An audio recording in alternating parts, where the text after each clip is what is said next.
everyone, come along with me as I walk the Fayetteville Traverse and tell you about the space race between the Communist Soviet Union and the capitalist United States. Let's go.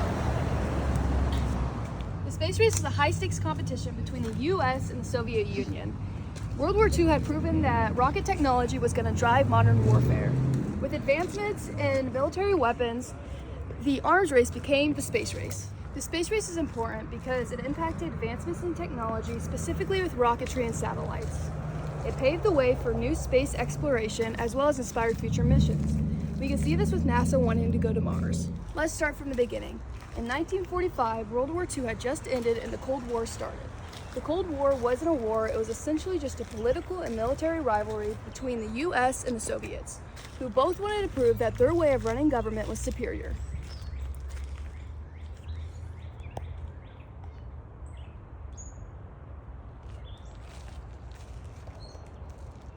In 1957, the Soviets launched the Sputnik, which was around the size of a beach ball. It was the first satellite to orbit the Earth.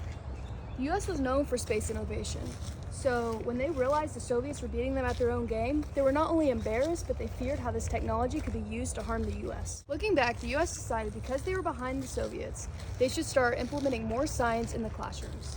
Shortly after the launch of the Sputnik, the Soviets launched the Sputnik 2, which made history yet again with the first dog in space named Laika. In 1958, after the launch of the Sputnik, the U.S. launched the Explorer 1, which was designed by the U.S. Army under Wernher von Braun. Wernher von Braun was born in 1912 to an aristocratic family. He found his love for space at a very young age. He played a key role in creating rockets used by Nazi Germany. After his work in Germany, he went over to work in the U.S. He played a key role in helping the U.S. create rockets that would outbeat the Soviets in the space race. The U.S. wasn't too concerned with his affiliation with the Nazis. In fact, the U.S. government covered up many of the Germans' backgrounds in order for the public to be more acceptable to them working with the U.S. In 1959, the Soviets launched Luna 2, which marked the first human-made object to touch the moon, which was a space probe. 2 years later, in 1961, the Soviets sent the first person, Yuri Gagarin, to space to orbit the Earth. He was in space for 108 minutes. A couple months after Gagarin orbited the Earth, the U.S. sent the first American in space, Alan Shepard, not in orbit but in space for 15 minutes. Later that same month, the president at the time, John F. Kennedy, met with his vice president, Lyndon B. Johnson, along with leaders within NASA, the industry, and military to talk about how the U.S. could beat the Soviets. They ended up deciding that landing a man on the moon was going to be challenging but achievable and would beat the Soviets. Therefore, John F. Kennedy made the announcement that America would land a man on the moon. Prior to this, there wasn't really any set rules for how the space race was going to work, or how the winner was going to be determined. But after JFK's announcement, landing a person on the moon was going to be the way to determine the winner. Note that this announcement was made when the U.S. had only had someone in space, not even orbit, for 15 minutes. Almost a year after this, in 1962, the U.S. sent John Glenn, who became the first American to orbit the Earth. During this time, between 1961 and 1964, NASA's budget increased almost 500%. In 1963, the Soviets put the first woman in space. 1967, the Apollo 1 mission was launched. Shortly after, a fire broke out in the command module. Due to a pure oxygen atmosphere, the fire spread rapidly, killing 3 astronauts. Although tragic, this helped the U.S. figure out what they needed to fix in order to achieve their goal. In 1968, the Apollo 8 was launched, which marked the first manned space mission to orbit the moon. In 1969, Neil Armstrong, Buzz Aldrin, and Michael Collins set off in the Apollo 11.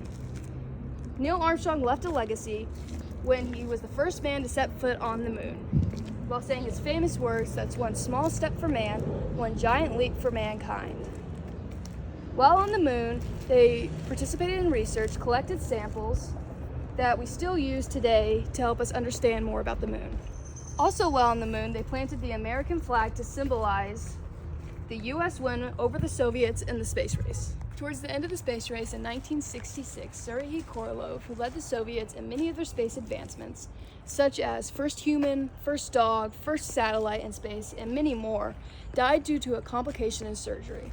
After his death, the Soviets struggled to keep up with the United States in the space race. and lost their lead. The U.S. space program began to thrive while the Soviets began to fail. Many of the advancements and firsts were made by the Soviets, and although it seemed like the U.S. was lagging behind, they had a step-by-step program in which, as they were achieving their goals, they were preparing for the ultimate goal of landing a man on the moon. During the space race, the U.S. people were very eager to know the newest knowledge. The U.S. astronauts were seen as the heroes, while the Soviets were seen as the villains, trying to surpass America to prove the power of their communist system. As a result of landing a man on the moon, the U.S. not only won the space race, but demonstrated democracy and free market economy. For instance, the use of private industries was key to creating the Apollo aircraft. The U.S. encouraged cooperation, while the Soviets took on a more secretive approach, leading them to be more tightly controlled. The U.S. also televised what was going on in regards to the space race to the public, leading the citizens to trust them more. In 1975, there was a joint mission between the U.S. and the Soviets called the Apollo-Soyuz mission. The U.S. sent 3 astronauts aboard the Apollo to dock in orbit with a Soviet-made Soyuz vehicle. The handshake in space between the commanders symbolized the improved relationships between the U.S. and the Soviets. Apart from relations, another result of the space race was advancements in satellites and space flight that paved the way for future missions and more exploration. One thing I think about when discussing this topic is what would happen if Korolev didn't die in 1966, because the decrease in advancements from the Soviets are directly related to his death. Thank you for walking the Fayetteville Traverse with me as I talk to you about the space race. Keep looking up, keep exploring, and never stop wondering about this amazing universe we live in. Until next time, catch you in space!